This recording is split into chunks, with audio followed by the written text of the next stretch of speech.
Good evening, good evening, good evening, good morning, good afternoon. Hello, hello, hello. No matter where you are watching from, I wanted to come forth real quick just to talk about some stuff that's on my mind, just some things that has been bothering me a lot this week, and I just wanted to speak in regards to it. I know the title does sound, um, a little scary. But I do want you to listen. I do want you really to understand and hear what I actually have to say. The title will make a whole lot of sense in regards to it. Just seeing on the news, hearing just so many different things going on in the world, I just felt that, I wanted to give my viewpoint about it because I can relate. I can understand. At first, it took me a long time to really understand exactly why this was going on and what this meant. And, it hurts to hear that in order to be able to enjoy life, this is the next step that you have to take.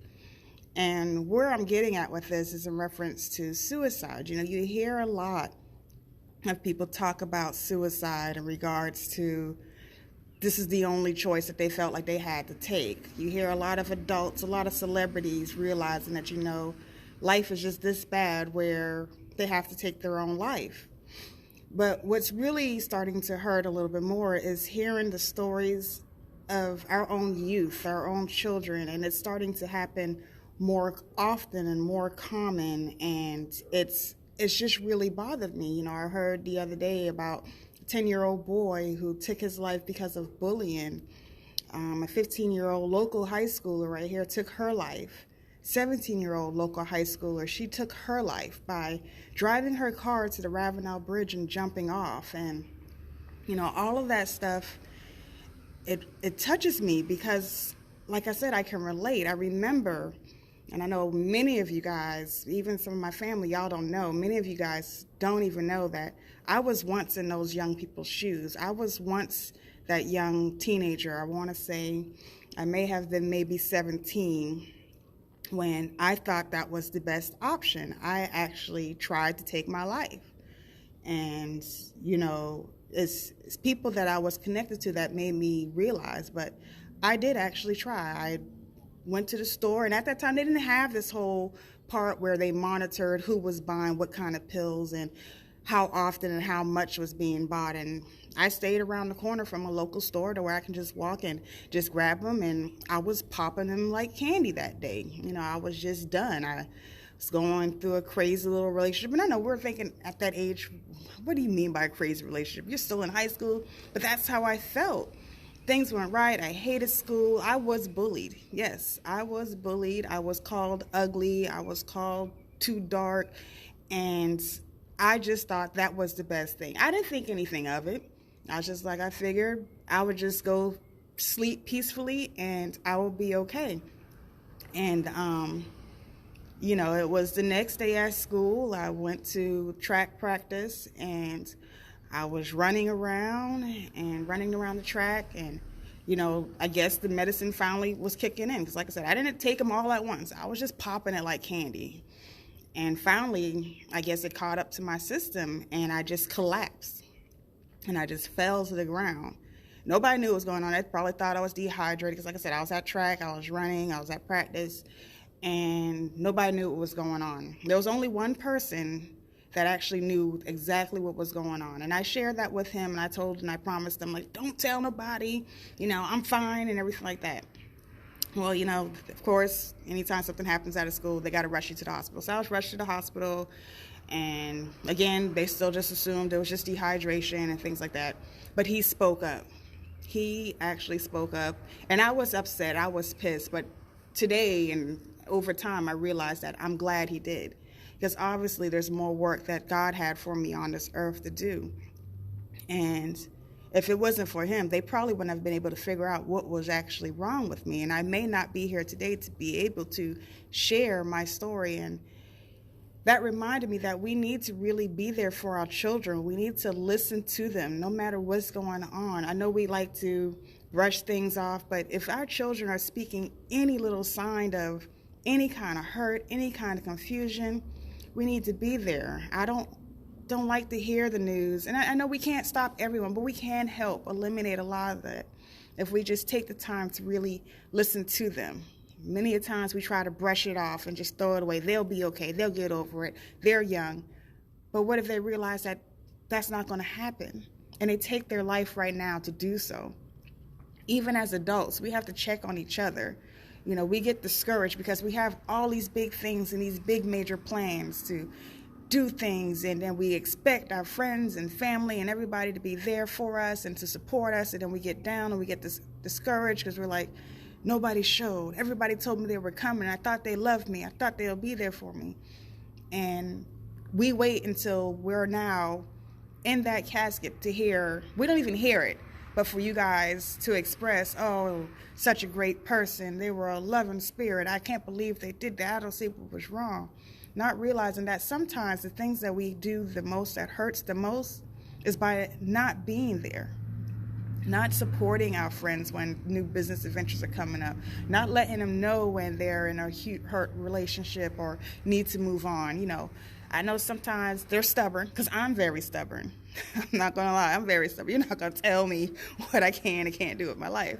But though I'm stubborn, I do listen. I listen to what my friends and family have to say. I take everything into consideration. I listen to that. And, you know, all week long, I tried to figure out how can I get out there and say this? Is I'm like, I'm just tired of hearing about it. And the goodbye world, hello heaven, that's usually how we find out at the last minute. We go to that person's space and we find that letter that they wrote to their family and their loved ones, expressing what took place and sharing how they're sorry, but this world is not meant for them, and they feel it's time for them to be called home, not realizing that's not how you do it. So don't wait till you see that goodbye world, hello heaven, especially now with social media. We go straight to social media and do that. Don't wait till you actually see it, but go out there now and check on your loved ones, check on your children, check on those around you, get involved. When you see different events going on, just get out there and do that. One of the things that's really helped me, save me, because I do suffer from depression, and I have learned to conquer and battle it. And one thing that has helped me is connecting to people that are strong and powerful and, you know, just can give me, and I know what you probably think, strong and powerful. These are people like me, just average people like me, who are able to give me a little words of encouragement, share a little love. Those are the types of people that you need to surround yourself with. And that's why I stay with the company that I'm currently with. I don't stay because of the money. Yes, I love the money, but it's the connections. It's the leadership that's there. It's the people that I'm connected to. So don't wait till you see that goodbye world, hello heaven message. Get out there and connect with them and let them know how you feel. Let them know, hey, I support you. I'm proud of you. You are amazing. You are beautiful. You are handsome. You are gorgeous. You are strong. You are powerful. Tell yourself that. I know people look at me all the time and like, Laura, you got your life together. I wish I was like you. We don't ever know what's going on behind somebody's smile. The smile is such a big mask that we have learned to place on our own selves. So no matter what's going on, check on your loved ones. Check on yourself. Get in the mirror. I have my mirror filled with a bunch of affirmations to tell me every day, I am strong, I am powerful, I am gorgeous, I am beautiful, I am wonderful. You can do it. It's not the end. Keep pushing forward. Surround yourself around that. Now, if you're not known, not aware, as you can see, my hat does say Miracle Maker, because I call myself the Miracle Maker. It was that journey that I've been on that took place over 20 years ago that allowed for me to see that there's more to my life than just chasing boys and trying to make money, but to go out there and, you know, spread love. I believe it just takes one person to believe in a miracle, to believe in you, that no matter what you set yourself out to, you can achieve it.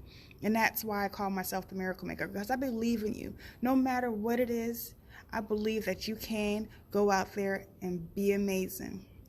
So I definitely didn't want to be long. I am getting ready to start my meeting. I have been posting all over, so I'm hoping that if you are in the Low Country area, you are en route. It's free. Come get your free information. Come get your free access. Summer is coming, and I know you guys are ready to book those trips. And I just love how this platform has changed, where you don't have to pay nothing anymore except just connect with somebody such as myself, anybody within the business, and get access for free. I love it. That has just been amazing. I know how a lot of people do not like to get involved with this type of business because of the simple fact in regards to, I can't recruit, I can't sell, this is difficult. So this is actually a big change. So I just really want to come forth real quick just to tell you that don't get discouraged, and check on your loved ones. Don't wait till you see a message such as that one, goodbye world, hello heaven.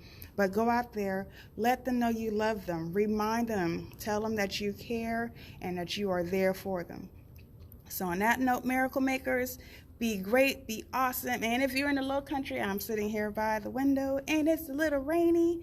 So get out there, stay dry, be safe. I'm hoping you're en route. Like I said, I am getting ready to start my event.